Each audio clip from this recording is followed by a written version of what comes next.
Cool. I'm going to kill the overhead lights, I guess.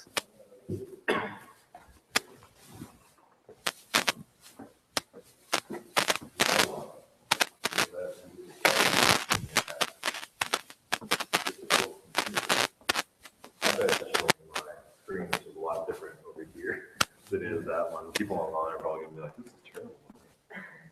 Oh well. Oh, they're seeing the dashboard instead of. Yeah, because I shared the screen and not the application. Yeah, fail. No, the application when you do it, it freezes up on mine. So. I got you. But anyways, it failed because you're supposed to do an intro. That failed. Go ahead and go, buddy. All right, guys. Thank you for coming out and joining us tonight. We're going to be discussing this time of year all the great photo ops that present themselves to you. And we're going to give you some tips to kind of make it less chaotic, a little more fun, get some unique photos, and hopefully capture some of those great memories and take advantage of all the options out there. I'm Christopher Warrick. It's good to see a bunch of you. It's been a while. I've been working a little too much lately and left Trent here to run wild with everything. So luckily he didn't play with matches too much and didn't burn the house down. So we're still good to go. As always, thanks for coming out. Those of you online that we're here at Photoplex, always available. You can join as a partner, and our great sponsors with Aperture Rent. They are the best anywhere around, and they just happen to be local, so you don't even have to pay shipping. You can go pick up any gear you need and get a sweet little 10% off by using our code.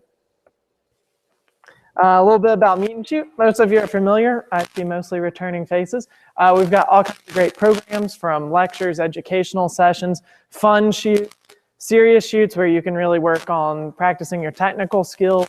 You name it. You throw a genre at us and we'll make it happen, and we're going to strive to make it better than anything that you'll find anywhere else at a better price, and hopefully teach you a lot more than you showed up open to learn. Our membership program, for those of you that aren't members, obviously you are because you're here. It's $25, includes a bunch of great shoots, all kinds of educational stuff, access to our online database with all of our old events that we post with the streaming content and everything. So thank you guys for joining. It is good for the calendar year, so if you haven't re-upped, go ahead and do that and come join us. There's going to be a lot of really cool content coming, all kinds of great shoots and everything. Some of the upcoming ones, we've got a pinup event scheduled for January 13th right here at Photoplex. Also doing a December event that's going to be, first off, a member event for Elizabeth's birthday. She wanted to celebrate with us because she's had such a great year shooting with us and met so many good people that have really helped push her art to the next level. And then followed with a shoot with her right after. So you can come for the member event and then sign up and do the paid shoot afterwards as well. So it's going to be a lot of fun. Also, tell us what you want. You know, we always come up with all these shoot ideas, things that we think you want, but the easiest way to know what you want is for you guys to tell us. So we're not the only ones that stand up here and talk. You guys talk back and we'll make it happen.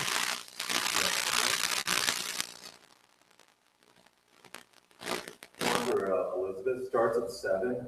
It's 2 events going at one time, guys. There is a shoot. We're going to set up some stations where there's several models decked out. Essentially, Elizabeth loves Paris. So it's a Paris themed one. But we didn't necessarily want to do a Christmas shoot where it's all red and green. She loves snow. And so I think her grandma about standing out as a diamond among the stars.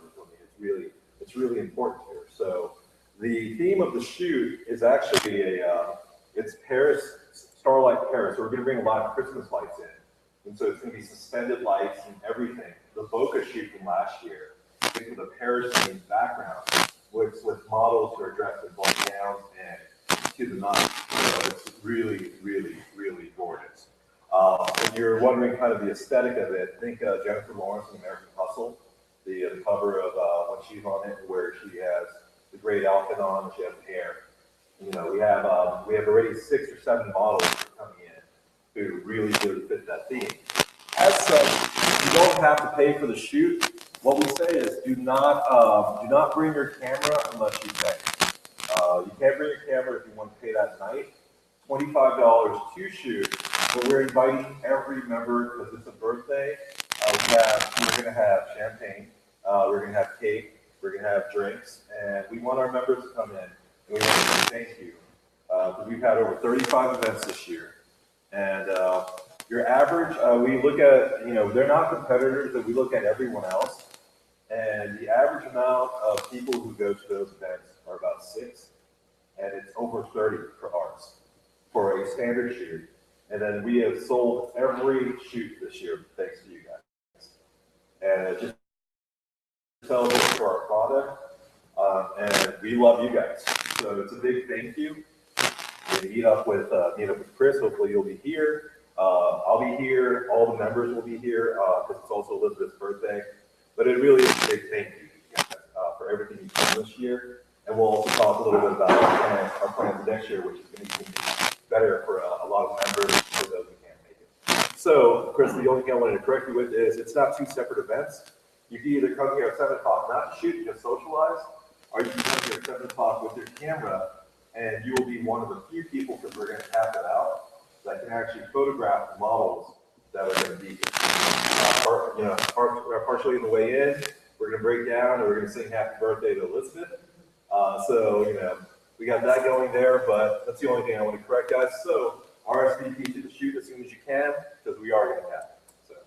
Well, there you go. Disregard Trent's Facebook post that says a few afterwards, and it coincides. That's where I get these crazy ideas. Some more fun stuff.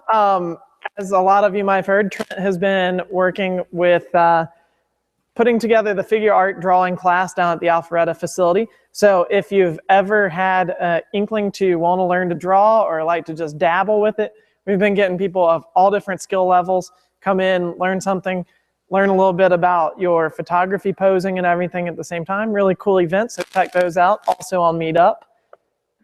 And now we'll get to the meat of tonight, holiday portraits.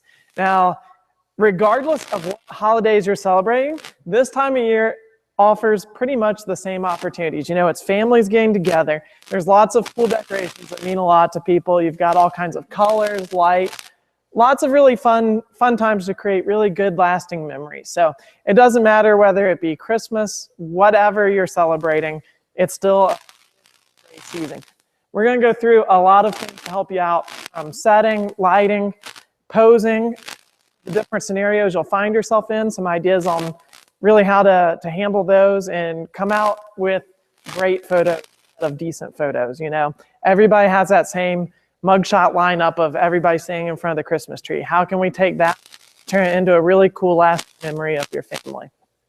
How to make your photos unique. We're going to think outside the box, and then we're going to throw some photography stocking stuffer ideas at you to think inside the box. So for your setting, some things to think about before you set up your shoot. Where are you going to be shooting? Can you control the environment? Are professional cameras allowed? What's the weather like? What's the going to be like? Is the surrounding area tidy? It's a huge difference. Last time, really into our element of we shoot in a studio, or you have a few places that you like to go out and shoot for portraits, or you're typically shooting the same types of weddings venues. Regardless of what style you normally shoot, we all find our groove, get into a pattern. Well, in this time of year, you're doing a lot of things differently. Instead of, if you're primarily a portrait photographer, now all of a sudden you're sitting around with family members, they're opening presents, it turns into an action shot as they're pulling out that new trampoline and everything. Just a lot of opportunities to really get out of your comfort level. So where are you shooting? Are you shooting in the home? Are you shooting at like a company office party? Think about what the lighting is going to be like. If you shoot a lot of events, you know that your best friend is your white ceiling. Well, now all of a sudden, maybe you're shooting out at the park at night because you have kids that love the Christmas lights, or you're going to be shooting in a family home that you know is going to be kind of dark. They're just going to have the tree lights. How can you take these challenges and turn them into great opportunities? For example, this photo right here with Haley. Out in the streets of like Northwest or Roswell there, you've got great Christmas lights in the background. So infusing a different lighting to where you capture that behind. So you're taking the challenge of a dark street and turning it into a really cool background as opposed to having the challenge of you're in the middle of the street with nothing to shoot with. You'd be surprised how many places are not allowing professional cameras. Everybody wants to take them, and now that you're getting them, they're cracking down. You know, like if you go up to Lake Lanier and you're going through the Christmas lights and stuff, find out first if they allow it. The last thing you want to do is drag your expensive gear out with the hopes of getting some really good shots, finding out you can't take it in, or worse, having memory cards and stuff confiscated. So it's really a big growing problem that we as photographers are facing, and something that we have to be more and more aware of finding the places that'll to and supporting those so that they're successful while showing our distaste for the ones that don't allow it. What's the weather going to be like? You've got a lot of challenges this time of year. Shooting in the snow, your camera has the tendency to want to unexpose it, give you the blue snow. You're going to have to compensate for it. If you're shooting at night, it's going to want a meter for your surroundings, not necessarily the light that you're infusing into the situation. Are you wanting to control the blur? Are you wanting to get some really pretty bokeh? So you've got to know what the weather should be doing. The rainy season, beautiful with Christmas lights. You get some reflections from the pavement, and it's amazing. So just think about that. Don't let the rain cancel your shoot. Find the opportunity to go out and find a really cool setting. You know, maybe it's some brick pavement covered in puddles, and now all of a sudden you get the reflections to work with. So it's just really all about taking those challenges and turning them to the plus side. What's the lighting going to be like? Are you going to be able to get really cool bokeh background? Are you going to need to bring speed lights? Are you going to need studio strobes? You're going to be shooting natural light. The last one is a big pet peeve of mine. Is the surrounding area tidy? I hate it when I go to capture a shot and I've got this beautiful moment and there's trash in the background, or there's like horrible outlets with cable running all over the place. You know, like nothing can wreck your great shot faster. And if I'm just turning out family photos, you know, it's everybody gathered around for a holiday party or something, I don't want to take the time to go and clone out a terrible outlet out of the background, or this bad exit sign, or maybe it's an overflowing trash can sitting there. So surroundings, spend 2 minutes picking up around beforehand instead of 5 hours on the backside trying to edit that out of 120 shots. Some great places to go. Office party, your yard, all of a sudden you've got your great Christmas lights up, you've got all these cool colors. What you might think of as a plain boring spot is now all of a sudden a cool, vibrant spot to go shoot. So really think about where you want to set your shot. And then how you have it set really brings you into the lighting. Are you going with natural light? All of a sudden this time of year, our day just got a lot shorter. We don't have as many hours to go out and shoot. Your golden hour, instead of being at 7, 8, 9 o'clock at night, is now like 4 p.m. So I mean, how often do you book a portrait shoot at 4 o'clock in the afternoon? Take advantage of that great light. So how are you going to work around that? Are you going to be shooting more in the morning? Are you going to be trying to, where maybe you normally shoot in windows that now aren't picking up the light? Are you having to move the shot outside? Are you able to pick up the surrounding ambient light more? Are you surrounded with the Christmas lights and stuff? Down at the bottom, example from our Boca Wonderland shoot last year. And you see our studio light over here on the side with the grid in it, and then you see the Christmas lights in the background. So we're lighting our subject with our artificial studio, but still using the ambient light in the background to create the bokeh. And then on the right side, you see our subject's lit, perfectly exposed. We get the fun blur in the background. We still have the ambient in there. So how are we going to go about mixing our lighting? How much light do we need? Can we get away with just taking a speed light? Do we need the full-blown studio strobe? All things to think about. If you're going to be using your speed light, it's mobile, it's fast. You can move. You've got quick, easy changes. You can go on camera, you can go off camera. If you're trying to keep up with kids running around, having fun, playing with toys, you're good to go because you can move as fast as they do. If you have your studio strobes, you have a lot more light in place, a lot more control, but you lose that time and everything. Lighting this time of year is probably going to be your winner. You know, add some light to your subject, pick up the really pretty ambient light, and get some looks that you don't get normally. You know, what other time of year do you have pretty lights all over your background? So take advantage of it. When you go to blend your light balances, this is a question we get a lot.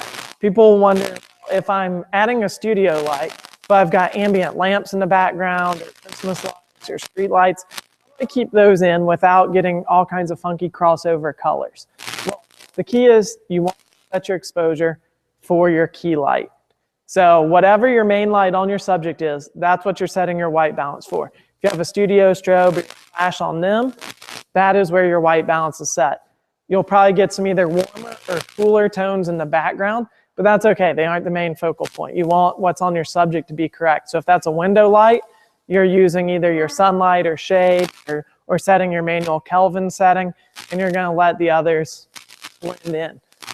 You get some really cool looks with that. You see here, here's a look of the white Christmas lights, and they've got like a blue twinkle to them, but you also have some street lights and stuff in the background with kind of an orangey glow. So it's okay, let those have different colors, let the balances blend together, and don't worry to get one exposure that fits everything. You want it correct on your subject. Using your shutter speed to control your ambient light. That gives you all kinds of options. Obviously, when you're using any sort of artificial lighting, you're using your aperture to control your exposure.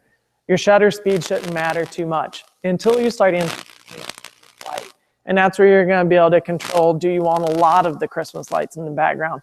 Do you want to kind of dim them down and have it be a little darker and moodier? So by adjusting your shutter speed within the range that you now have that control to be able to bring the ambient light in, out, control the brightness and everything. Sometimes less is more. This time of year, our tendency is to really light up everything, show how bright, festive it is. We go about getting a little more fancy look. Well, don't necessarily feel like you have to light up everything, you know. The same principles you add to your other artistic shoots going through this time of year. Get that nice, trendy, dark, shadowy look that you want. Play your different lighting techniques. Like right here, again, the same example we have. You've got the fun Christmas festive lights in the background, but then you've got kind of a dark, moodier light on her. So it's sort of mixing a couple different moods into the same shot. This time of year, you are going to shoot groups. So when you pick up your camera, pick up enough lighting to be able to shoot however many people you think might be there. If you leave the house thinking I'm going to be in a group, you are kidding yourself, because this is the time of year everybody wants fun group shots. Maybe it's just your kids at work. It might be just your cousins at a family function. Whatever it might be, somebody somewhere is going to ask you to shoot that group shot. You don't get asked. Your family does not like you. Like, that's the only way you're not getting asked to shoot those. So I guarantee you're going to be shooting those this year. Here's an example. This is actually my family at my grandmother's 90th birthday party, and was the last photo that we all had the opportunity to take with her before she passed. And just simple lighting. It's just one speed light right on the hot shoe, bounced off of a white living room ceiling. Everybody on the perimeters is lit. That's the main thing to keep in mind when shooting groups. So make sure you have enough light. That enough light might be as simple as a speed light. You might be shooting 40 people at a company get together and need 2 studio strobes on each side. There's no telling what it might be. But make sure you have enough to more than adequately light everybody, because the worst thing you want is to perfectly expose like 3 people in the middle, and then these guys all fall into shadows. That always hurts feelings. And then you definitely won't get asked to take it the next year. Posing. How many people are you going to be working with? Are you doing one fun shoot? Maybe it's an infant, newborn, something like that. This one was a blast. He was like all of 3 months at that point and just crawling around, eating everything in sight. So that's an easy, fun challenge. Maybe it is that big group party at your office and you've got a lot of people. What are they trying to convey? Why are you shooting it right now this time of year? Is it just a regular portrait session and it just happened to fall this time of year? Are they wanting that family get-together look? They want to be sitting around the fireplace or out in the forest with the tree decorated. There's no telling, but you want to be able to pose for what you're conveying. Is it moody? Is it fun? Is it festive? You're going to get these. Turn them into a model. This time of year, more than ever, you're going to hear, oh, no, no, no, I don't like my photo made. Well, you know, you never know when it's your last chance to take that photo with them. So make them get in it, make them have fun, and show them that no matter how bad they think they aren't taking photos, you can overcome that. You know, you're this rock star photographer, prove it to them. You know, like, I don't know how many people I've gone to shoot and they're like, oh, no, nobody can take a good picture of you. It's like, well, then your photographer stinks. Let me prove to you that even if you're resisting, we're going to make you like a photo of you. So turn them into a model, make them enjoy it. You know, it's real easy when you've got 10 or 12 people lined up for a photo to all of a sudden not have that interaction with each of them. But quickly just run through there. And it can be as simple, you don't even have to know them. You know, anytime you shoot a wedding, groups, you don't know those people, and you have to find that way to build that instant rapport and get them looking their best in that 2 seconds you have with them. So it's as simple as, hey, blue shirt, let me get your hand out of your pocket. Let me see that. Red shirt, let me see you looking up towards me. Green over here, tilt your head down just a little bit. Let's move your glasses a bit, and just run through each of them. Give them that little bit of personal attention, and all of a sudden you've turned them into a model. They're getting the same attention that anybody would get in your shot, and you're going to get so much better results. You know they're going to blink, so you're going to be shooting like 5 or so of the same photo. Why not nail it on that first one where everybody's posed right? So make them look their best, have them bend limbs, no stiff, dead arms, everybody good posture.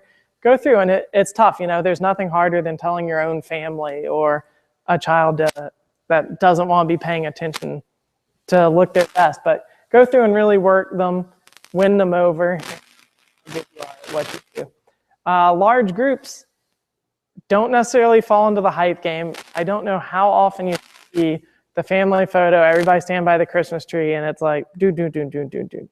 I mean, they look like the Christmas candles lined up there as they go from the tallest to the shortest. Don't feel like you do that. Bunch people up, think outside the box, keep it fresh, keep it light. You don't want to be shooting shots unless you have a really awesome family party. It turns into a brawl, everybody goes to jail. They shoot your mugshot. Otherwise, make it look like they are family. You know, interaction, an arm around somebody, it doesn't matter. And make them enjoy it and get the most out of them.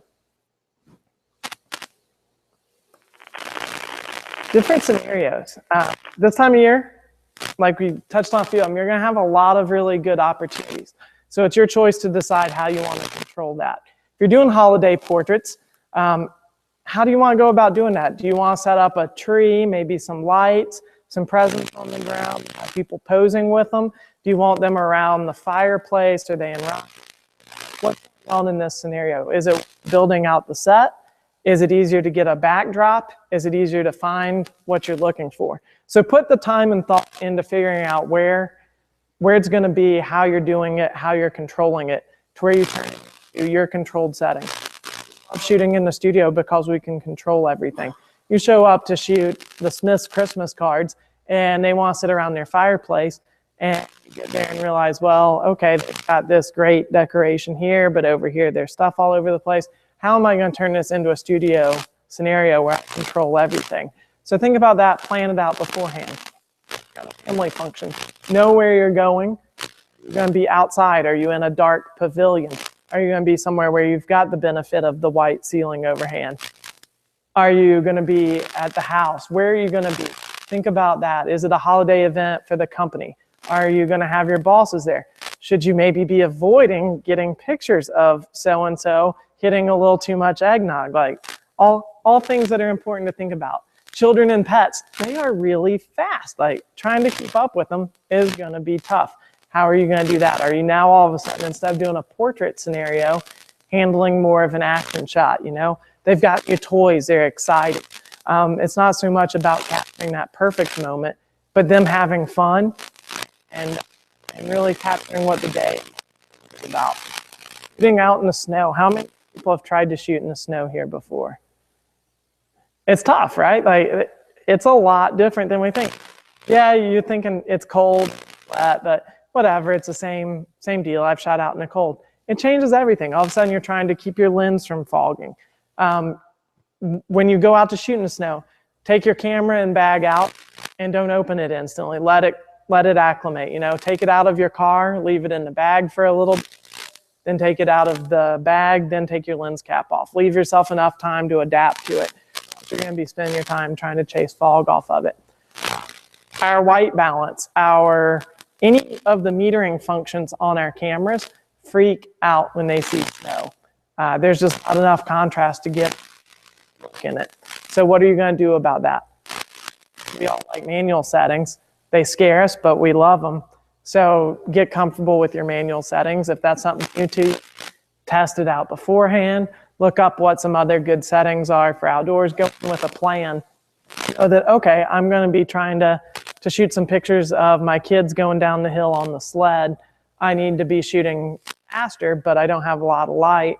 What can I adjust? How high can I go on my ISO? What type of aperture can I throw wide open to get these pictures?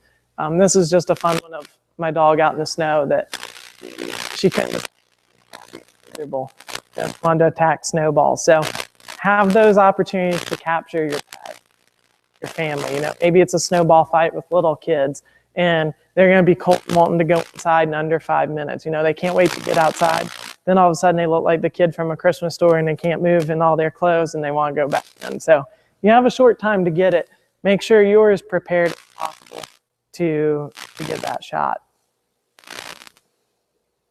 How are you going to go about making your photos unique?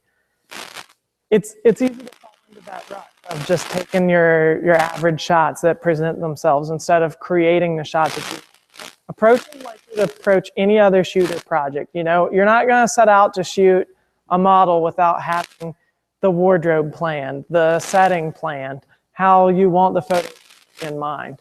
So don't leave your important memories to just guesswork and trying to react. Go ahead and have it all planned and thought out beforehand. Just winging it will look like it. So skip that, plan ahead. Capture the personality of your subject and you. Get all of that into your photos. Right here is a great opportunity with a model. Got the fun coat with fur lining, kind of downtown city setting, fun bokeh in the background. Okay, how are we really going to get a really cool shot? How are we going to pose her to where it's just your average person standing there cold in a coat, but really adding some emotion? So take into account all of your posing, having the hands interact with the wardrobe. Are you going to go for bokeh? And if so, how are you going to control it? There's a lot of different factors that can be the difference between our nice creamy bokeh that we try so hard to capture and spend a lot of money on gear to get versus just a plain old background that got left in it. So even though we cover that in a bunch of other shoots or other lectures and stuff, how we're going to control that, since that's such a major factor of our holiday portraits, it's based on our aperture, our proximity to our subject, and the proximity of our subject to the background.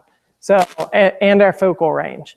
So the longer focal range we're shooting, the creamier and more distorted our background is going to be. So the difference in shooting this same photo with a 24mm lens versus cranking it all the way out to our 2 is going to really change our backdrop. If we don't move our feet, it's going to affect the bokeh and the distortion in our background. Now, you are to your subject, and the more separation they have to the background is also going to affect the kind of bokeh you get. So for example, if I have a subject standing right here and Christmas lights behind them, the further I separate them from the Christmas lights, the more they're going to blur. So take that opportunity to think about what the end result, what you want to look like. Do you want to still look like a strand of Christmas lights? Or do you want to look like a whole bunch of just little colored spots that are blurred in the background? Look for the details. Don't always just think about the big picture here, You're at your relative's house and they want some pictures of the kids by the Christmas tree. Great, okay.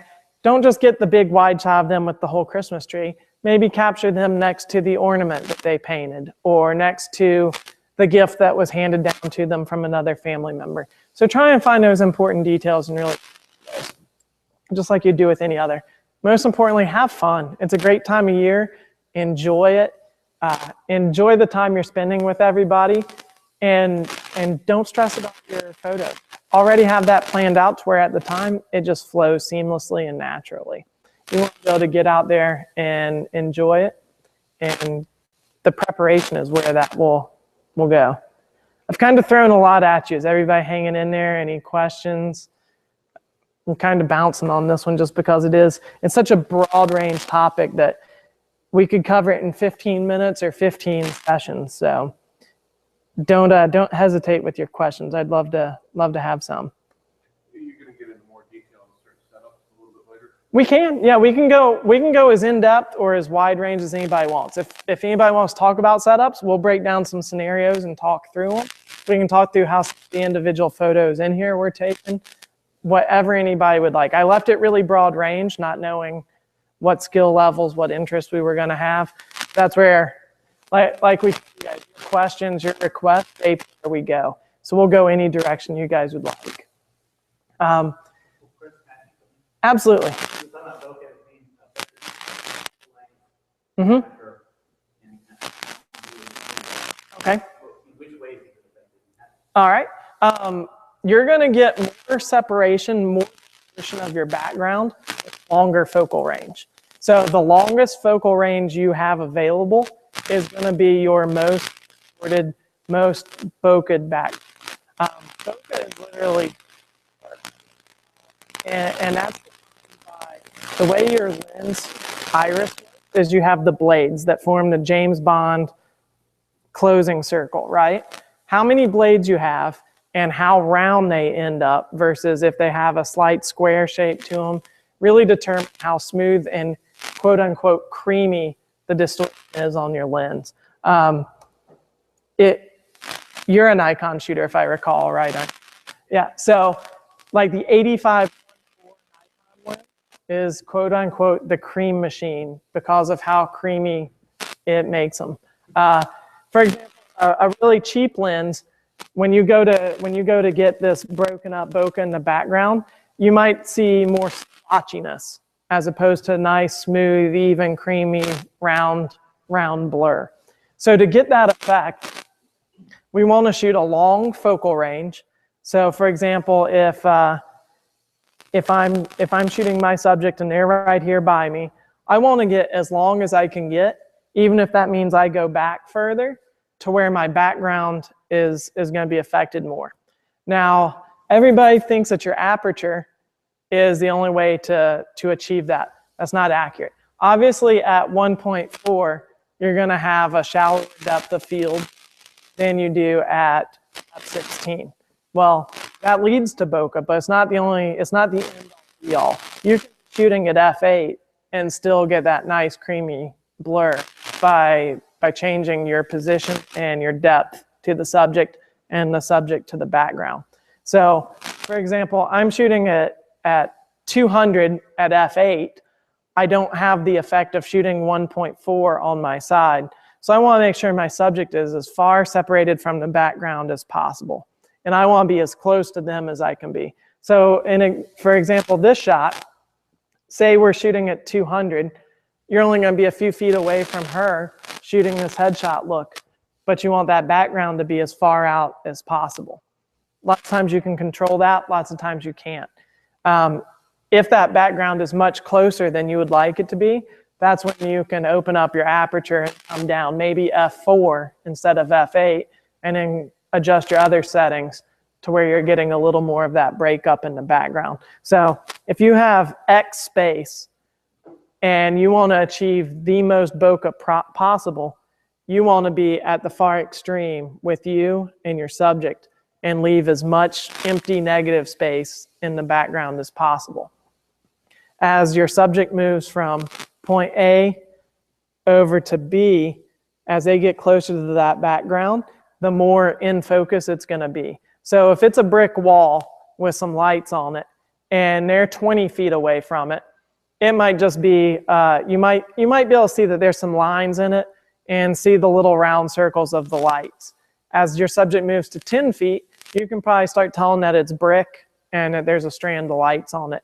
At 2 feet, you can see each individual mortar line and see the wires within your lights. So that's the easiest way to control your pretty bokeh, is by moving your subject against the background. Did that kind of answer it, or did that make it worse? Okay. All right, at Meet and Shoot, we primarily like to focus on portraiture. We're a portraiture group. So when I tell you, don't just shoot people, I know, we're treading on thin ice here. We're ready to get out of control and crash our snowmobile. But it's okay. This time of year, get out and have fun. Use the lights. You know, you're learning about bokeh, you're trying to shoot those really cool blurred backgrounds. Have fun with it. Maybe leave your shutter open a little bit longer, and instead of shooting at 1/200th, you're going to shoot at 1/60th.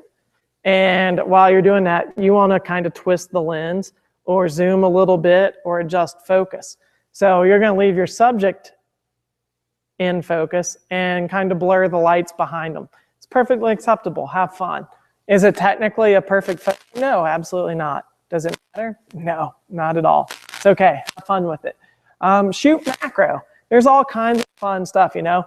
Don't just go out and look up at the icicles hanging off of your gutter and snap a cool picture of them. Get right up on it, you know, drag out the ladder, get your macro lens, put a reflector on them to make them look cool. I mean, go to the effort of creating a really cool shoot around something that looks neat. Maybe it's as simple as there's a pine cone hanging off a tree with snow on it. You know, get right in there, get some really cool macro shots. Shoot a time lapse. Snow starts falling on your porch. Get a cool look of it covering the trees. Do a quick little time lapse of the Christmas tree. You know, here it is. It's set up. We're putting it up. It's getting covered in gifts. They got opened. Everything's destroyed. There's wrapping paper and boats flying. Everything, toys all over the place. You know, have fun with it. Give people the gift of your photos. You know, it's that time of year where share your work. Let people see it and let them know why it matters to you. And get it to matter to them. All these shots I did years ago, before I had even really gotten too into photography, with a point and shoot camera and my Christmas tree.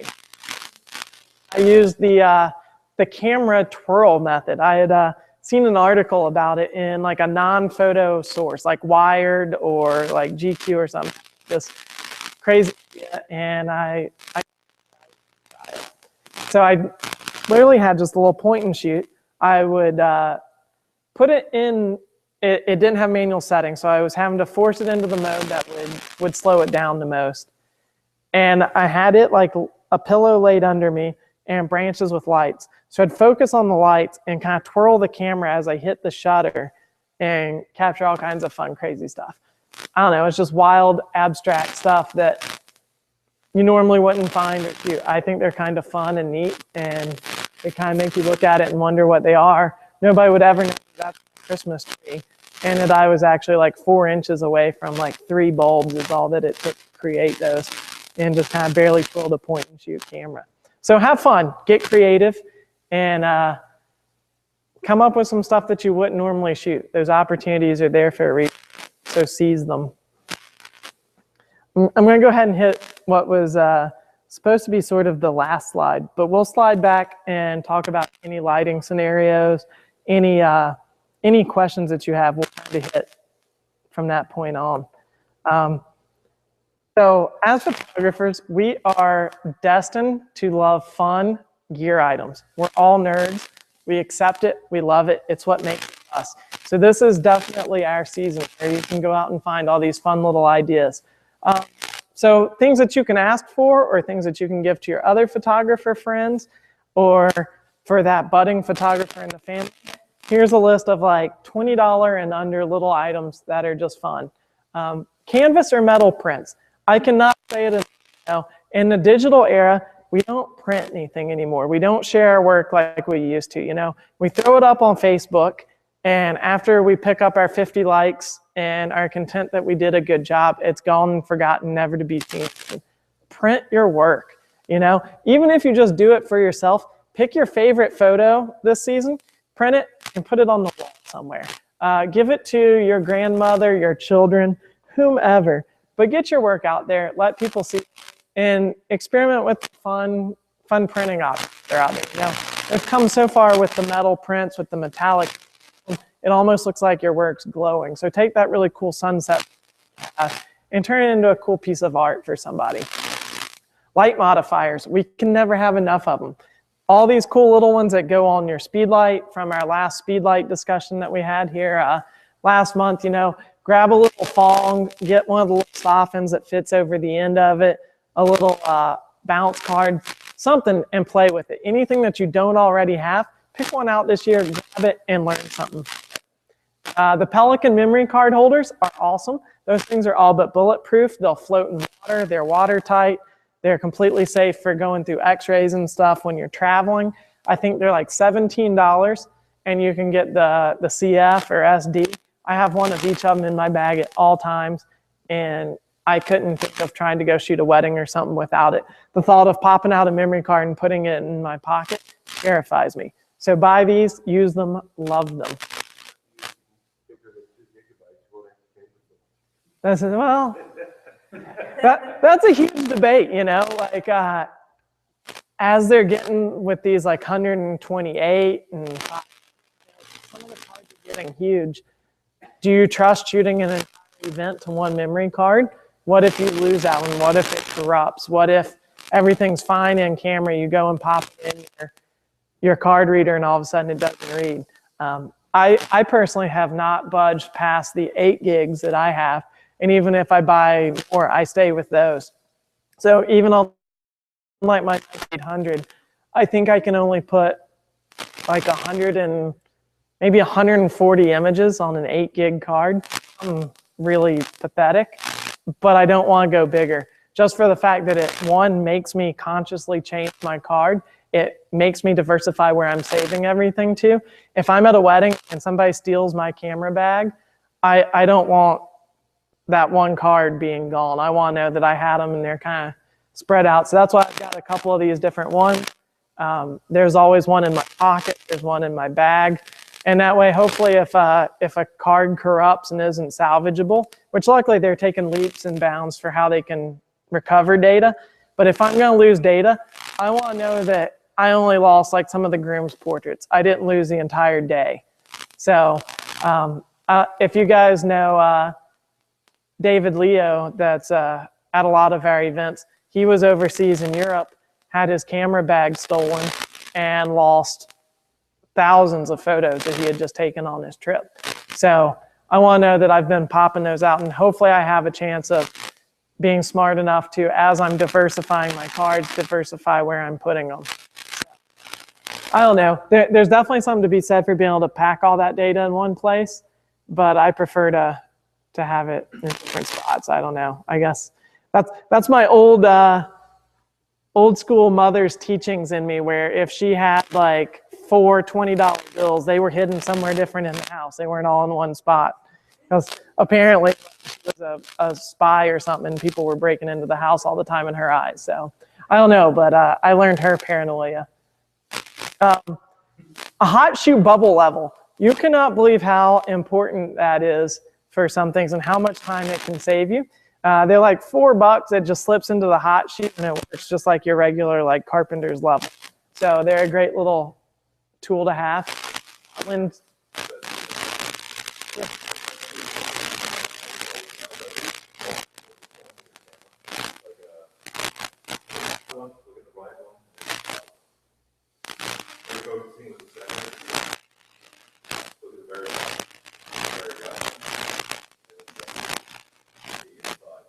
I know it sounds silly saying it, but we never really notice it. Mostly if your points are almost always there. If you're a Canon user, even the most basic camera has 9 points.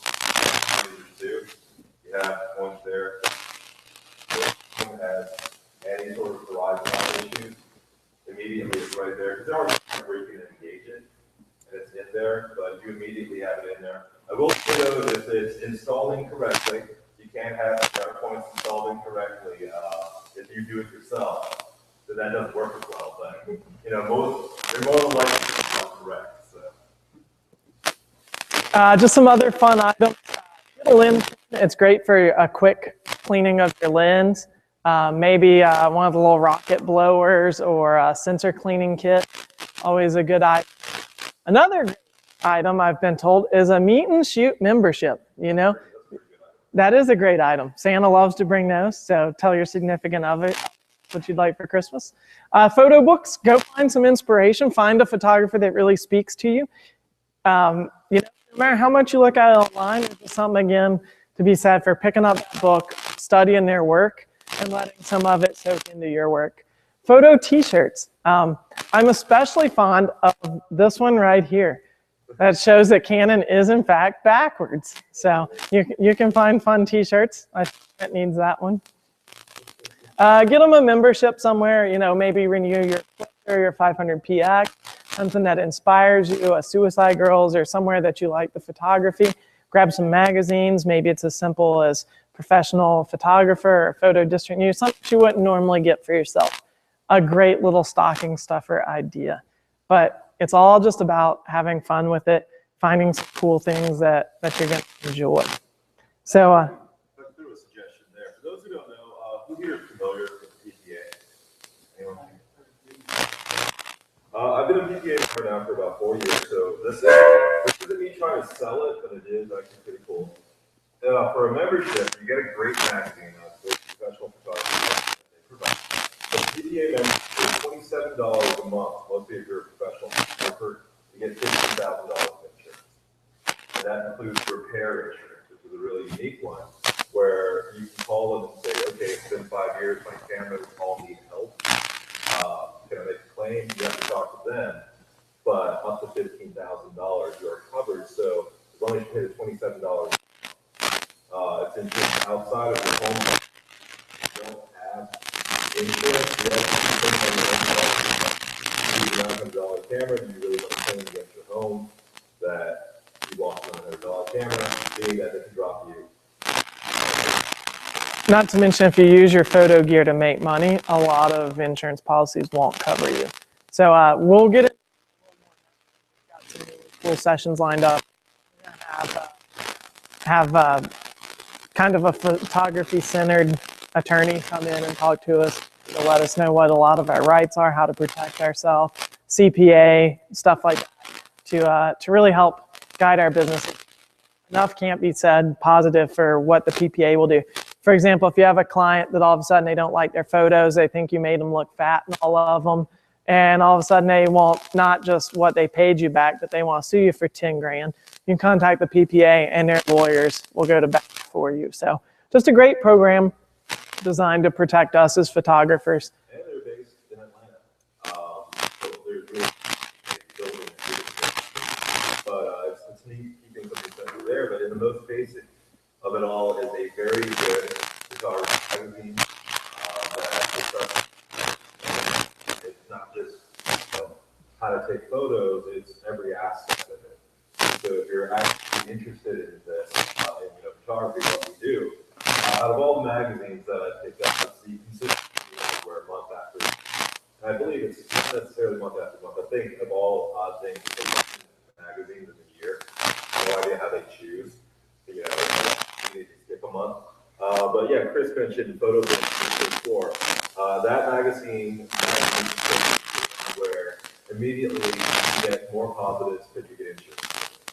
You can't, there's not really any other magazine that you can join. Yes, it's a lot more expensive. It's $260 by the year, but if you have any issues, you get covered. Not to mention there's a database of other stuff. For example, if you want to look for a template on a wedding contract, you just go into their database and it'll pop up 15 different contracts to look through. So just a lot of different resources to help us, not necessarily just as professionals, but as anybody that actively does a lot of photography work, and especially if you're ever making money on it. Because the minute you accept that first paying gig, it changes a lot of stuff, and not always for the better. So it's amazing what like home insurance policies and stuff view as professional and commercial work. So the question, who here has a hard time figuring out what you want for Christmas? Anybody? Like we've gotten to that age now, we're old. We don't know. Something like that. We're never looking at, if any family members ask you what you want for Christmas, I don't remember, it's a good time to get gift cards. B&H has been there for 30 years. So Yeah, at least. Amazon gift cards. Get Amazon gift cards and use our referral number, and we'll get it there too. So that's also useful. With that PPA insurance, they take off 20% a year. They do have depreciation. I'll go ahead and be honest here. I had to claim some stuff recently because of some issues and damage, and they do have depreciation on the base coverage, 10% per year. So if you bought something in 2010, it will be discounted 40%. But if it is your insurance carrier, and obviously I can only talk so much because I'm only a member part of it, value coverage, and you can increase your coverage more than, because I believe it's only a base equipment with $50,000 coverage. So you add it on, do everything else. On 1%,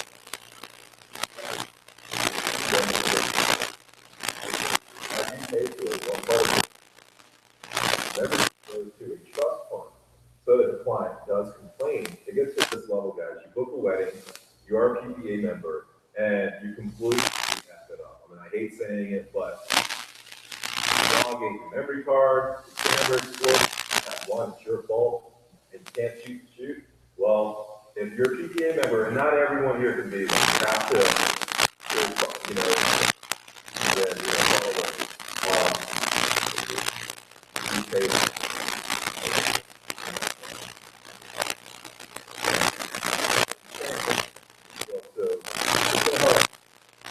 perfect replacement.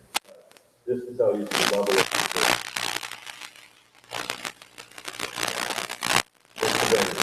coverage, you get it done. So that's pretty powerful. So with that, there's two types of membership that I know. One's the professional here, and then there's also this pretty much amateur one, which I do believe the insurance covers also. But obviously, you guys, if you want to do research, I'll really tell you if just something to look at. You guys may notice that it's on my, it's on my laptop. Even on my car, I used to advertise my photography on my car, but then I realized I probably should be in it a lot. So I used to have a little thing that says PPA member, but it's a no-brainer.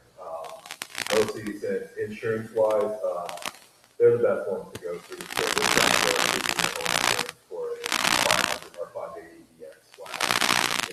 If you're about to go,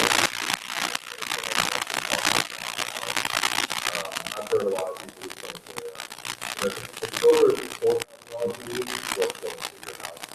But a lot of times, coverage. But I like that shirt. I figured you would. It's great. I love how everything carries cannon colors. So I'm not using a lot of black and gold.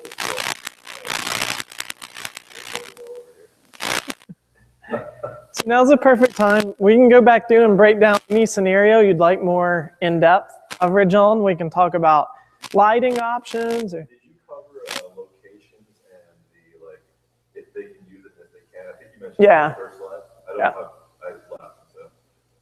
so I didn't want to. Yeah, we talked about making sure you can bring your camera in at a lot more places. They're getting really tight about that. And just one, we want to support the people that do allow us to stick to our livelihood. But two, you don't want to have to go locking equipment maybe in your car. I know for me, it's a big deal. I drive a Jeep, so I don't have the ability to just go throw something in my car and know it's safe. So. Go back and look at your dog and talk snow and white mountain. Absolutely.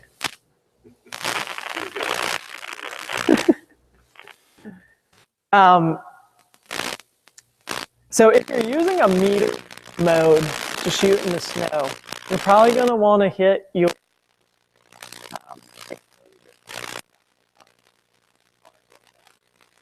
it's going to this white and reflection and everything. It's going to freak out. Shoot dark. It's going to make blue. And it's going to all of your subjects because it's all this reflection, and it's coming from so many different angles that you have no idea what's going on. So the best thing to do is to shoot manually. If you can't do that, you want to bump your EZ value to the max in the direction. You want to add as much, you want to open it as much as you can.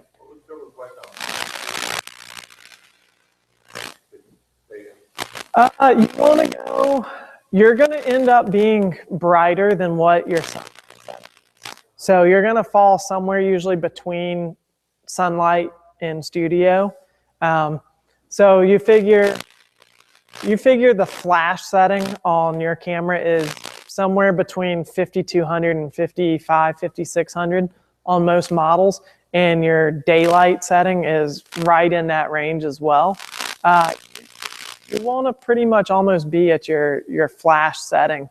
Like you want to be at a 5600, maybe bump it a little more, maybe 5800. Again, that's where shooting RAW has its huge benefits, because you can then pull it up later and see, okay, your monitor is really hard to read.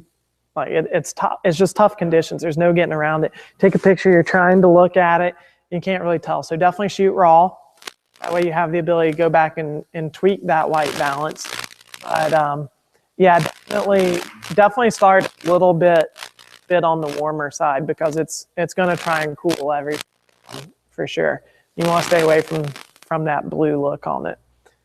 Notice in this one you decided to shoot black and white. Is there a top pattern you go through, especially with snow, that, obviously you had a black dot, so it probably gets right.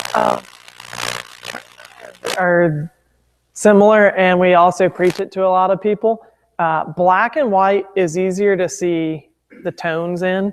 You can see your highlights and your shadowing better in black and white. So I will often be shooting RAW plus JPEG. My RAW image is always going to be in color, and I have the ability to tweak it after the fact. My JPEG, I can use my in-camera JPEG settings and set it to a monochrome image. So that way it pops up on my screen already black and white. Plus I have a nice little handy one. I can do a quick edit and post it online or whatever.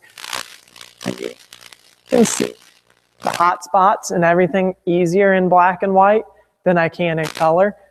It's so easy to get distracted with the color variation and what's going on with that it's easy to miss the blown out spots or something that's way too dark. So for my eye, I can see it a lot better in black and white. And with the snow, obviously you're going to have blown out spots. It's unavoidable. So it just kind of lets you know, okay, am I losing 10% of this image? Am I losing 90% of this image? For me, it's just easier to see.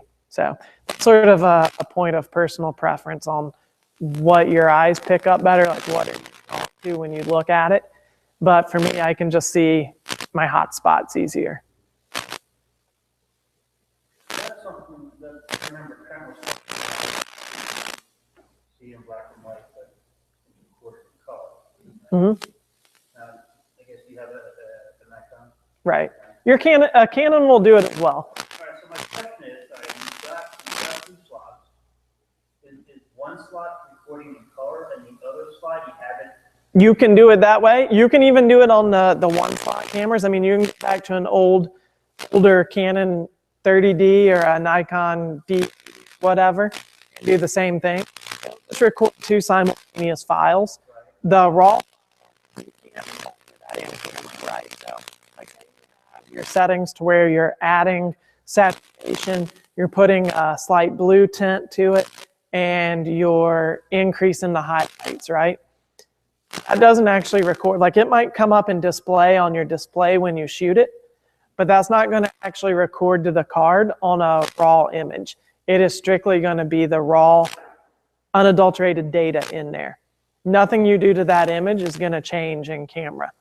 On the JPEG, if I'm only shooting JPEG and I shoot it as a black and white, I have a black and white. There's no going back and pulling the color data out of it. It is what it is. If I've cranked it up and I've added a purple with huge saturation and highlights, That's exactly what's going to be on my card. That JPEG image off later. So by recording both, by having my JPEG set for a monochrome image and my RAW just recording the RAW. When I go and upload them, I'm going to see image 1 and then like image 1A. And I'm going to have my RAW and my JPEG. My JPEG is going to be my monochrome, whatever settings I had in, and my RAW is going to be my pure RAW file. And that's a setting. It is. If you go to, it's in your image size and everything. Okay.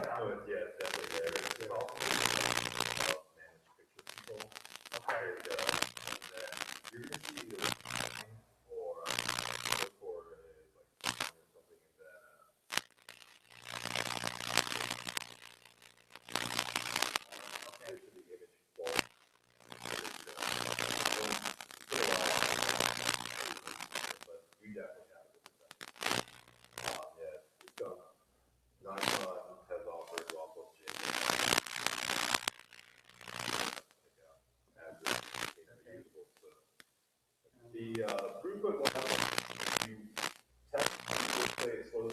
Setting one is a, an 8F. JPEG is actually pretty much going to tax it the most possible. For those who aren't aware, like if camera, if you want to shoot as fast as possible, it's just straight JPEG. Like if you put your camera on JPEG and you hold the button down, more than likely it's just going to go on forever. As soon as you have RAW, it's going to slow down. RAW plus JPEG, that's as slow as possible.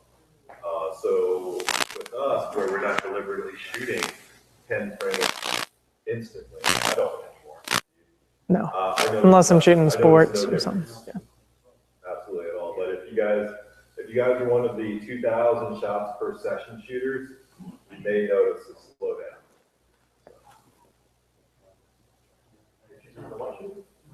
2,000 shots per, even 2,000 shots per hour. Which there's nothing wrong with.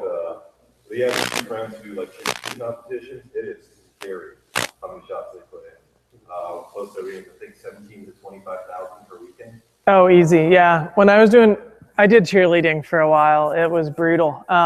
You figure every group that comes on stage, and you might have like 160 of them a day, in their little 2 routine, I was cranking out 200 images, 180 images in 2 minutes. So. Some of the cheerleading competitions, they won't tell you their gun. Yeah, you're dealing with a probably 700,000 shot camera. Oh, I shot with the guy. Canon Professional Services sent him a new body after he hit like 1.2 million. And they were like, start putting some on this. And his had been in for servicing enough that at the 1 million mark, they were like, we don't care what it is. If it's a photo of your foot, if it's a great shot, whatever, send us your millionth photo. Then they wanted like his 1.25 photo. And so they were logging this camera to see its progression to I would get, because he had never replaced a shutter on it. So his like 200,000 actuation rated shutter was at like the 1.25 million mark without being replaced. So just definitely highway miles on your vehicle, not city miles.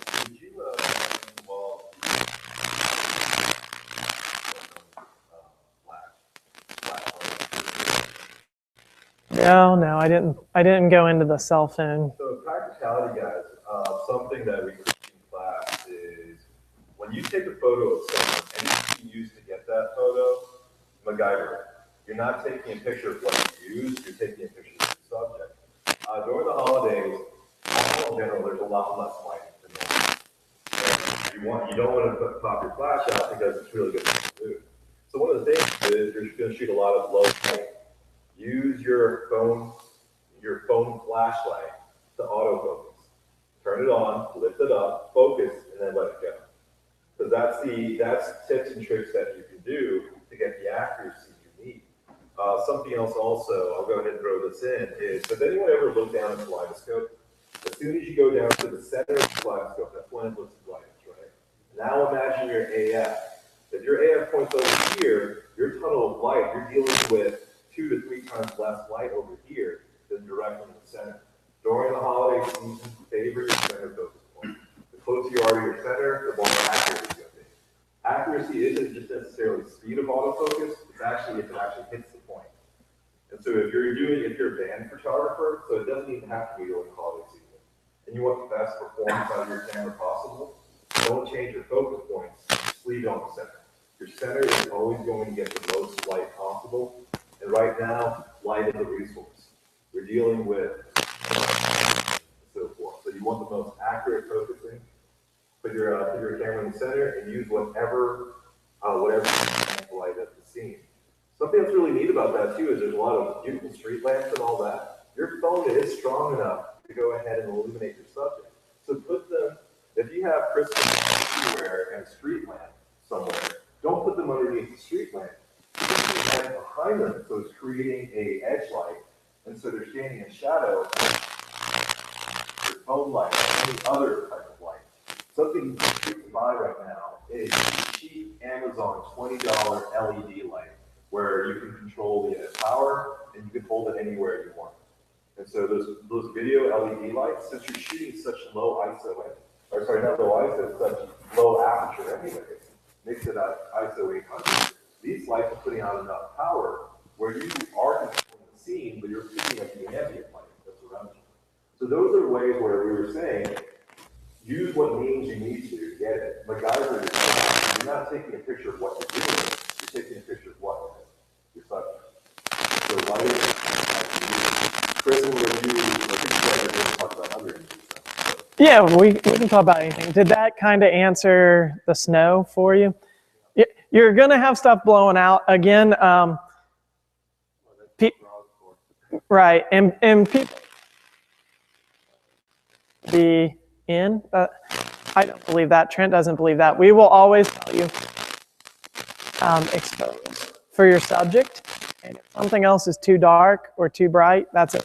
As long as the subject is spot on, it's okay if that window blurs out the background. It's okay if that snowy hill is gone. As long as they're properly exposed, nobody cares about the rest of it.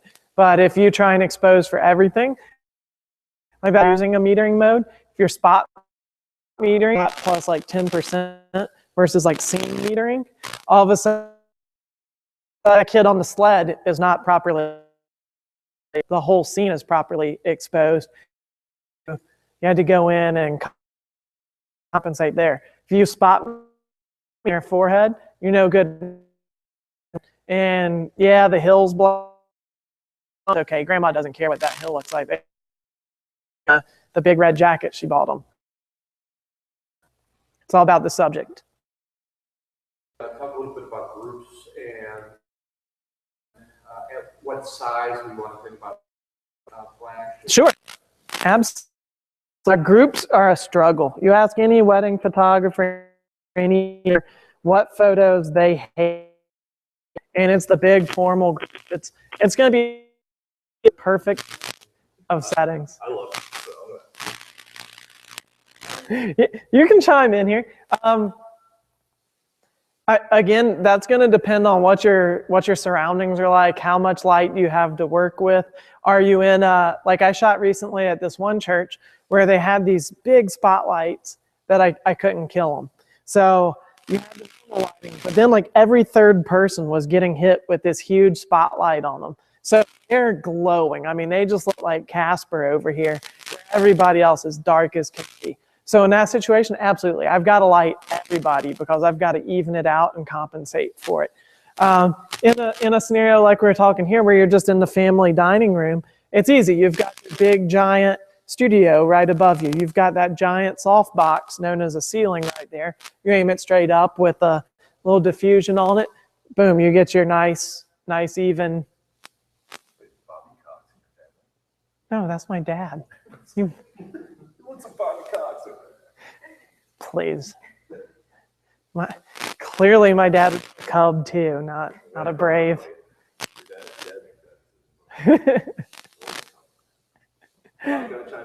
Yeah. What? What do you believe? There's a bunch of other people here. Sweet, that means I get to leave too. All right, guys, a group shot. Actually, I do a group shot. And the holiday season is really important. One of the hits of you guys, mostly with it, is you don't necessarily have to use this all the time. But if you have a family member who doesn't like taking photos, something I constantly remind people mostly anyway is don't smile at the camera. Smile with your world. If your wife is, take the turn. If your husband's going to see it, mostly for a group, one of the first things I tell you, the most notoriously difficult person is you pay me. You know, I don't want you to smile. You know, my job is to get you to look good for your wife. Think of your wife. She's going to see this. You're going to need to really pay me. On group shot, guys, there's a couple of that I remember when I was doing it. The wider your focal length, the depth of field you have. So if you have a choice of 50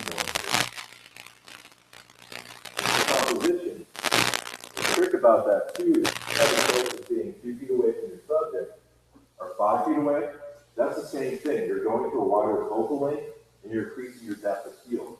You can actually get the whole group in focus at 2.8 by stepping 3 feet back. You may never hear about that, but one of the things that no one ever talks about is if I step back, I'm gonna get a little bit out of the I'll in later. And if I step in and I'm missing a couple people on the outside, then I zoom out. Now, which one's easier to do in post processing? One of the first things that I always do is the group and I'm not, I step back. Step out. The wide lens, instead of going to millimeters or 8 millimeters, as soon as you get a group, you get 2 people, 50, 3 people, 40, you go wider. You don't want to go sub 4 millimeters, but if you go wider and you step back, all of a sudden you have, let's say, a foot of depth of field before, and you've jumped 5 feet of depth of field. Which is very important because even like in this scenario where you have 3 layers of people, you've got at least 4 to 5 feet worth of depth right there. The worst thing you could do is have this little goofy cousin in focus and then you lose your sister in the background out of focus. Like there's going to be hurt feelings and disappointing clients at that Why point. that's critical, guys, is one thing. Did we change aperture? An aperture. As soon as you're setting with your aperture, you're going for f4, 8, and we're doing have a lot less feeling the ability to hit something like your aperture. By moving you're going wider, you change nothing on your aperture. You don't have your flash power. You can deal with it. You have less lighting around you. Therefore, to go back to something that Chris mentioned, there, lighting in group, use those walls behind you. The best thing about holiday season is you're inside. Bounce that light. That thing's going to be your best friend. I'll go ahead and say this: don't complicate your photography by using things like and all that if you don't have to. Bounce it off the wall behind you. Have the wall behind you. That's where you're going to use like a good and stuff like that. For holiday portraits, you can get this done fairly quickly, easily, and that's the if you are in nothing's wrong about putting it on keynote. The only thing with it is if you guys are using flash, what ISO do you guys think you're going to be at? Pretty low. A lot of people think that the problem with that mentality is flash is not your main source of light. It is a supplemental light, or it is a light that is going to work with the ambient. If you get ISO 100, your mental decision is, I am going to introduce all of the light and any existing light I don't want. And during the holidays, you want all of that. So here's a trick for a wedding shooter, guys, that I will tell you. We shoot at ISO 1250, ISO 1600, because our batteries in our flash last 4 times longer, 8 times longer.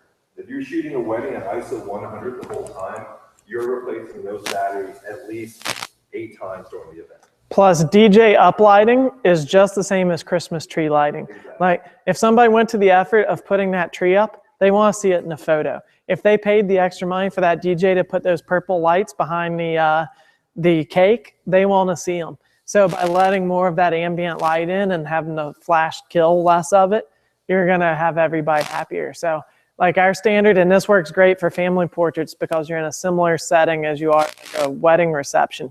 ISO 1250, 1600, f4, f4.5, and then 1/125th, and all over it right there. And the trick there is, imagine this is holiday lighting right here, guys. You guys see me lit right now by the projector? What you would do as a photographer is get me out of that light. You introduce your on me, it's being illuminated. And then the background is illuminated by whatever light there is. And that's how you balance it as a photographer. Obviously, this is going to require practice, but you're here because if you're going to put flash, what happens, guys? This light plus your flash. It's going to blow me out, and if you don't have the background, I want to be super bright. So let's have a flash that's hitting me. What happens in the background? You get a nicely exposed background. Nicely exposed foreground, which is only controlled by light, which can even be a flash. So one of the first things you want to do during the holidays is take pictures of people, put them in the shade. That's a beautiful portrait. Put them in the dark. Pick up the background.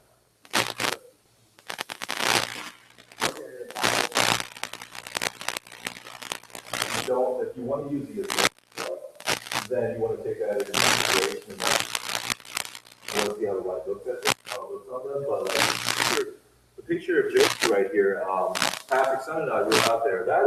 That's a downtown Sewanee, so I think it's still accessible. Did they get it off? So last year they didn't get it. But we got a ball of light there. So guys, go check it out if you can. That's where we were just using the light there.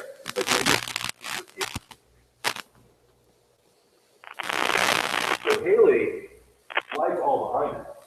And then we went ahead and turned off the scene. And you can see the silhouette of her.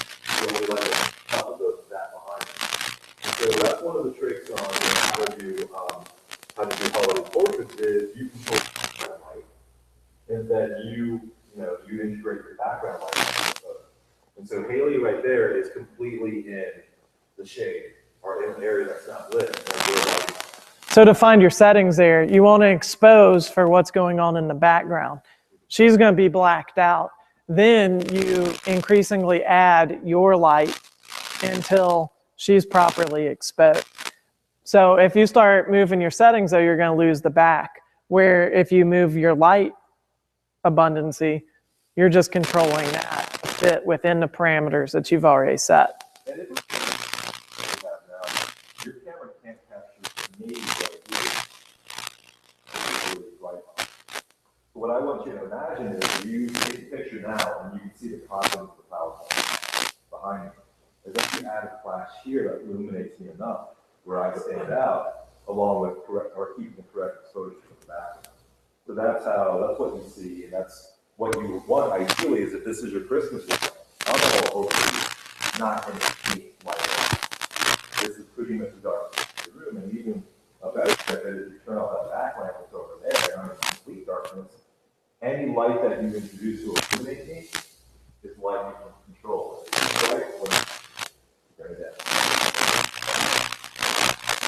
And this is also a good example of blending light balances. You've got your flash on her, and then all of a sudden those white lights behind her have gone golden because they're warmer than the flash.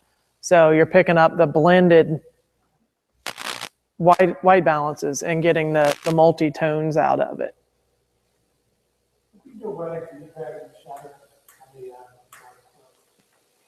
Not a whole lot. I mean, you're wanting to, I don't know about you. I'm normally like 1/125th, 1/160th, because I still want them to be sharp. I want to freeze the moment. Now, if it's something dramatic, you want the dress twirling and everything, that's going to change the ball game. But for the bulk of my reception shots and whatnot, I don't really want to drag it too much. If you have two cameras, I will. If I have one camera, I shoot what I know again. The reason why I mentioned that is the second camera is the other one. Is the one in your as much as I'm going to see a wedding photographer they're choosing one of 200, 300, 400 images to represent. And photography, I look at the whole 300. Know that they're going to play. Because then you're going to see 99%. You know, I believe Chris, when I saw his way,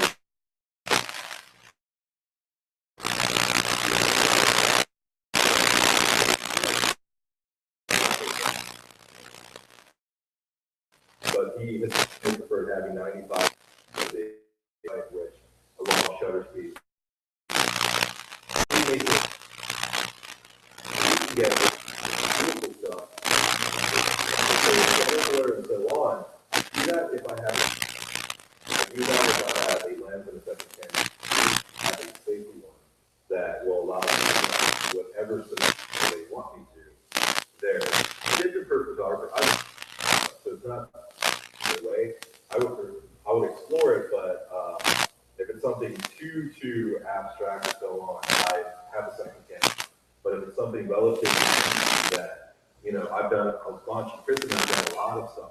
We're used to bokeh, we're used to all that. Where if someone is beginning, they may not have a easiest time doing it. Of course, we do all of that. So it's not like we're always taking F8, you know. So it's not super clear. But I don't try to do massive blur or anything there unless I have a camera dedicated for it. Plus, the camera. You definitely have to shoot for your audience. Like as photographers, for us, the shots that jump out to us aren't necessarily what's going to be the cover of their album. And it's not going to be what's hanging on their grandmother's mantle place. You have to shoot for your audience and know what they're expecting.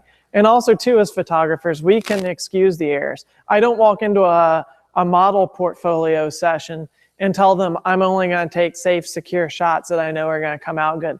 I'm going to tell them that I'm going to fail. I'm going to go for some lighting setups that all on my face. But in between those that fail, we're going to get some really cool. When I go to the wedding, I can't tell the bride that some of my shots are going to fail. So that's where having that lifeline behind you with your second shooter, knowing that they're picking up the nice, safe, easy, you know, like not every quarterback is going to be Smith. Sometimes they want Kaepernick. Like, okay, it's fun to run around and get crazy, but at the same time, like you need that nice, even, consistent, you know it's going to be there every time shot.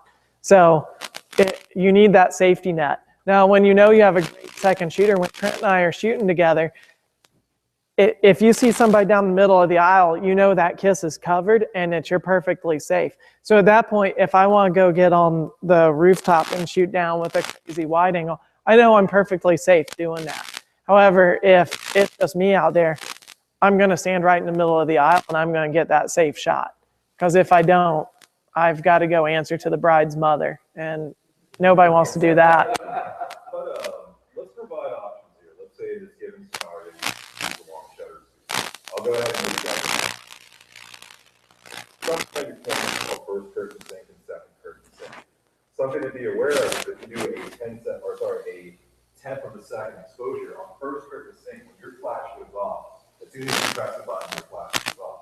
On second, the way it's designed, it's very, whether it closes, you want to the flash goes off in milliseconds, 8,000 milliseconds, 2,000 milliseconds. That's relevant to you is let's expand it further. Let's say it's a 10-second window, right? At a certain sync, I'm over here, and the flash goes off, and let's say within 10 seconds I'm over here. Your picture is going to show slightly sharp over here, and then me blurred over here. On second curtain, you'll see me start moving here, and in the very last frame is me frozen in place over here, and a clear shot of me. That's the relevance there. If you have to jack up your shutter speed longer to get the proper you have to. Your deal second.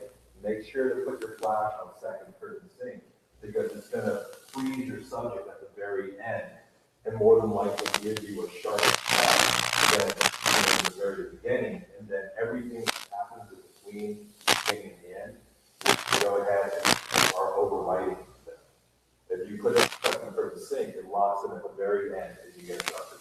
Think of it like when you see the baseball cards of like the batter, and you see like the ghost of the bat like moving through all the positions, and then it's sharp right here.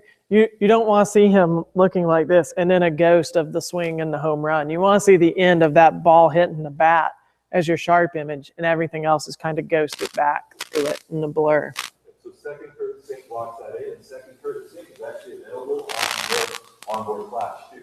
Under your flash options, it's there. So it's not necessarily where you can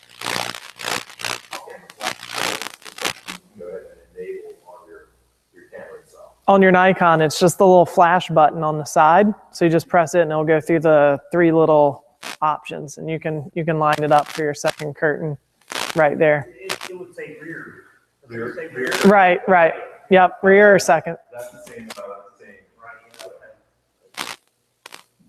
Because we can talk subjective about our side. Wanted you guys to leave with a technical solution to that. So. Did anyone have any questions? This is a holiday-based one. Did anyone have anything coming up, a scenario they think they might be seeing that you're concerned about? Or something I will say, as an instructor when I was at Showcase for a while, people are always interested in like how their equipment choices were going to be different during the season. Who here has prime lens? Any prime lens people are never used prime lens before? This is prime lens season. 35 1.8, which is reasonably priced, a DX and a FX version, I believe now. Mm-hmm. The FX version, I think, a pretty good price, like $350. Yeah. Canon has the 51. It's a great time to use prime lenses. Unfortunately, you have to zoom in with your feet. You have to move in and out with your feet because you're locked focal length wise. But if you haven't used the before, it's a great time. Because one of the things I'll go ahead and throw out is there is a lot less light. During winter, there's always a lot less. You're shooting a lot less light. Your camera always autofocuses at the fastest your lens goes. If you put your autofocus at 16, it's autofocusing at 2.8, and then when it gets focused, it drops the lens at 16. So the wider the lens is, the more light you're getting in, more likely, the more accurate your autofocus is. You may have heard, how many times have you guys heard prime shooters say their primes are sharper than their zooms? Well, one of the aspects is it's gathering so much more light that technically it's shooting a sharper shot. Nikon, like high-end Nikon cameras, the thing I was never used to, and this is not a dig on Nikon, is they're designed to get the shot. You brush that button, it's not going to confirm focus unless you turn it on. It's just going to shoot. On my Canon, you have to confirm focus first. So I was using a D2X, a D3 just for fun, and I had a great time with it. But I had to get really used to the fact that even if the camera wasn't in focus, it was going to take the shot. So I put a prime lens, I was, it didn't fix it per se, but I was getting more accurate focus quicker than I was. So this time period now, guys, be aware that there's a lot of things going against you. There's a lot less light, and light is the most important thing. Light is the important thing that we, as say all the time, and I'll say it again. You take a picture of someone. The picture is not of the person. The picture is how light hits the person. No matter who you shoot, what you shoot. If it's a mountain, if it's a cupcake, if it's a waffle, if it's a chicken, it's not the subject. It's how that current light is hitting the subject. And your ability to understand that light is there. And so now we're in a season where we have a lot less light. So you want to figure out ways to be able to focus better and faster. Use that center focus. Use a faster lens. And you'll get a lot better pollination out there. I think we actually made it a little bit longer than normal. Is there any questions that you guys have? Pretty good? Oh, you guys want to know a weird technical thing? I'm going to go ahead and tell it you guys. The bokeh, you guys ever comes out? That's called circles of confusion. And if anyone ever wonders, you take a picture, it's actually supposed to be a pure circle. We're actually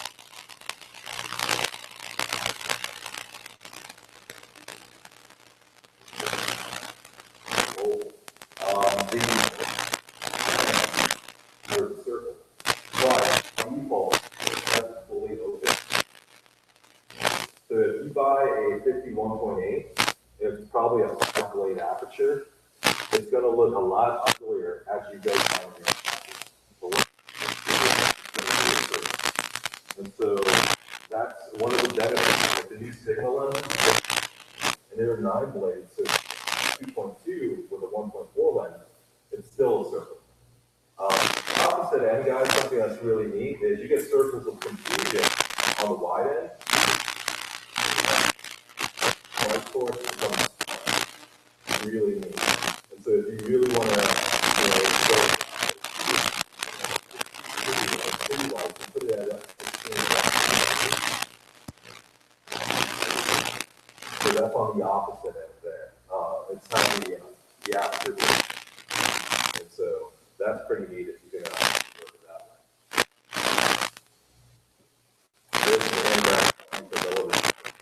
way. Anybody that has any questions, throw them here. Any scenarios, anything you want. So if not, then hopefully you learned something and had a good time. So thank you guys for always coming out, and we'll look forward to some here soon. Just want to say one thing for Canon shooters. One of the other things you can get in the ammo because we can have bigger guns. True. We don't have to use our cell phone. Right? But we are creatively using it too.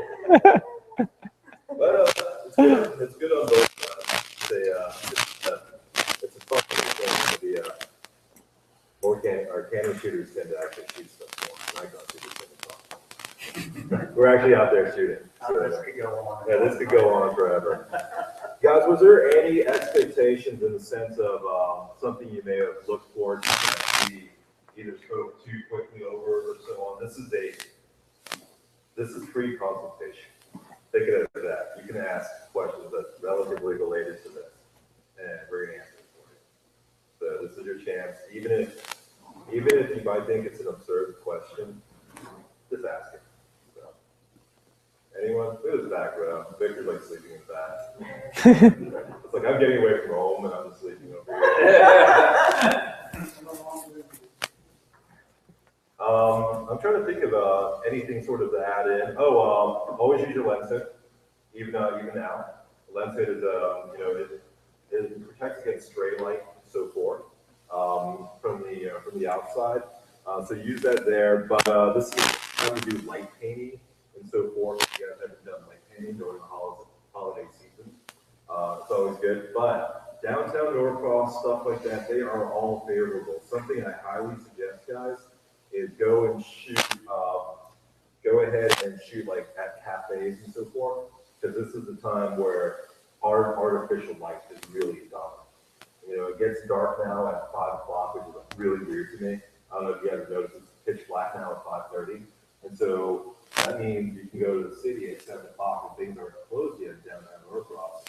And you have cafes that are sit right outside of that. It's really good. So it's a great time there. And what I would say is, anyone here scared using ISO 1600 plus? Some people are. When I do my one-on-one sessions, which I think earlier, I use stop, no motion blur, that brain work more. Non-blurring, non-grain shot. I use things. Agree with this, but if you go to Publix and you see US Weekly and you see a picture of Lindsay Lohan in front of her house and a paparazzi shot it. What I hate to say is that's a $15,000 shot it. That's a deep 500 2.500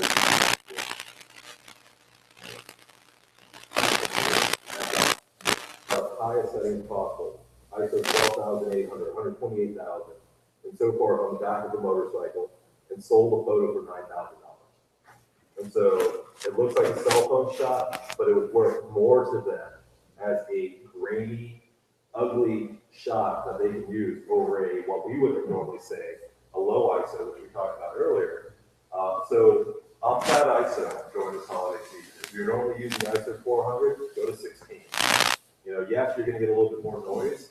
But if you have a usable, noisy shot, of your child, of your pet, of your grandma that it's the last photo of, I can guarantee you guys now a blurry shot at ISO 100 family shot isn't worth as much as a usable ISO 3200 shot. So be ready to up your ISO here, guys. And if you don't use Lightroom, Lightroom has a very, very good, so an extremely good one. I believe they purchased Noise Ninja a few years ago, and it's embedded in, because I don't think it's anymore. And the noise reduction is amazing. So, Go to the event page on Meetup and throw some of your fun holiday shots that you do. And tell us what you learned, or what you wish you'd done better, or what you improved upon that you didn't know before. So have fun with it. Throw some up there and give us some feedback on how it helped you. so I'm curious on the other shoot that we had yesterday here. Some of you guys didn't make it. Some of you guys did. Work. That pinup, I'm looking for that pinup. Instead of the top, it's like,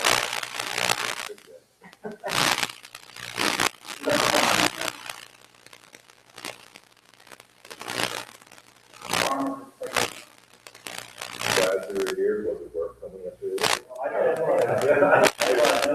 No doubt, I'm gonna be looking at it. A promise in 20, because you guys do now is they're gonna stay the same price, but these are sheets that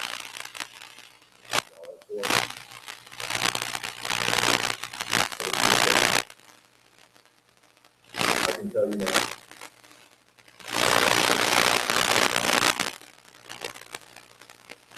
Please tell yourself.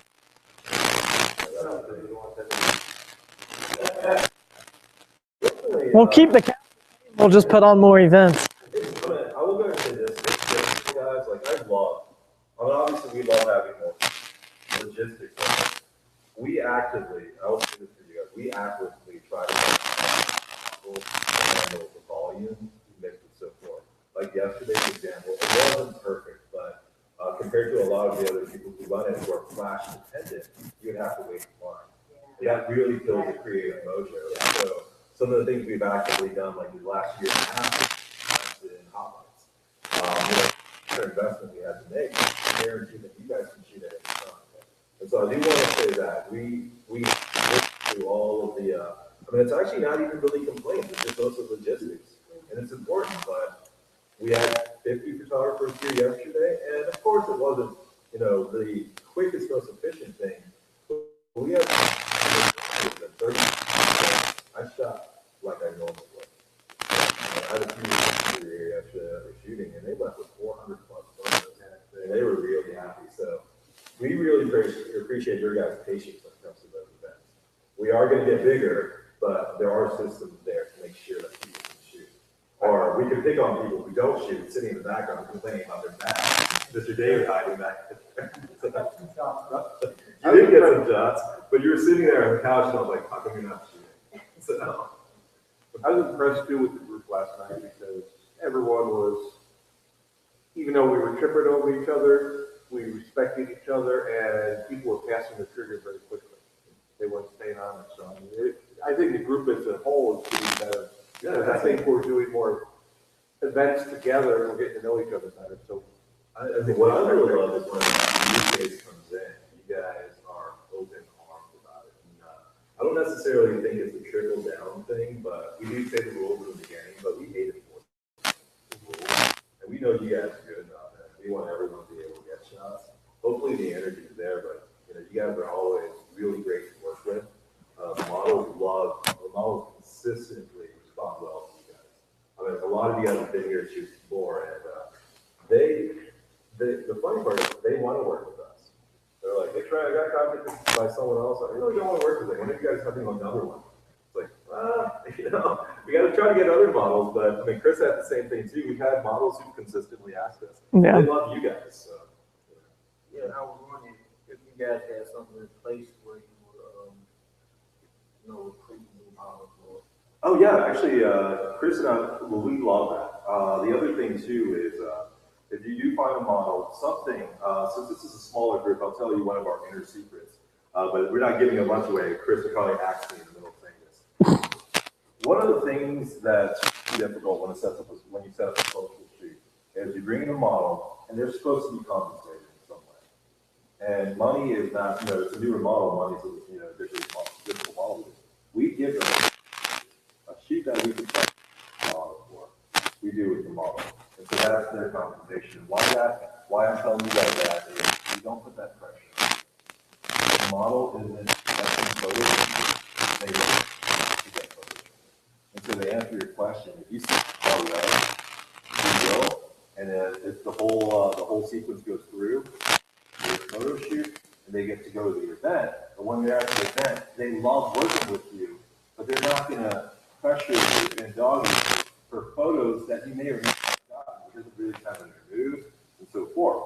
And the other thing that you may notice is we never shoot at the event.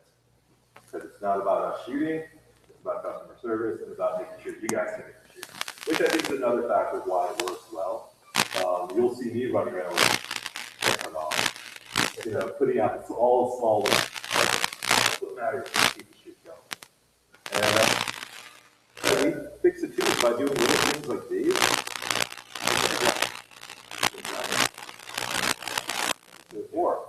And so tell your friends you're an old to come to these, even if there's only 2 people here or whatever, but these education things are going to give you the advantage at any of the shoots that we hold and any other shoots that you guys go to. So, I think that's pretty much it. There's really not much. You guys are pretty quiet. It's Wednesday. Yeah, you guys have fun, shoot a lot this season, and just plan ahead and have fun. And even if you guys aren't going to shoot, we would love to see you guys at the your 8th event. It is not just an Elizabeth's birthday. That's one of the reasons. It is really a thing this year, and so you're going to be around like-minded individuals. You're going to be surrounded by photographers. It's a great network event. It's a great energy event to go into 2015 and any personal aspirations that you guys may have, upping your technical skills and upping your creative skills. People who are doing the same thing, and you would be surprised at the resources that you guys have to share and how you can redefine the directions that you want to go in with your photography. I would love to see you guys at those events because also there's a lot of models, even though you're not shooting. It's a place where you can put your contact information away and so on. It's a networking social. It's a half-baked, surrounded by your friends and peers. And of course, if you're not there, they did talk to you guys. We started the meeting. We really went full bore this year. I wanted to do 20 member events. We did 20 dedicated events. And it's been going pretty well. I don't know if we're going to do a education one next month, but we'll see. December's always a tricky one. So. All right, guys, I'm going to go ahead and check. No problem. Mm-hmm. Great, thanks a lot. Good job, buddy. Mm-hmm. I'm going to go hit the lights.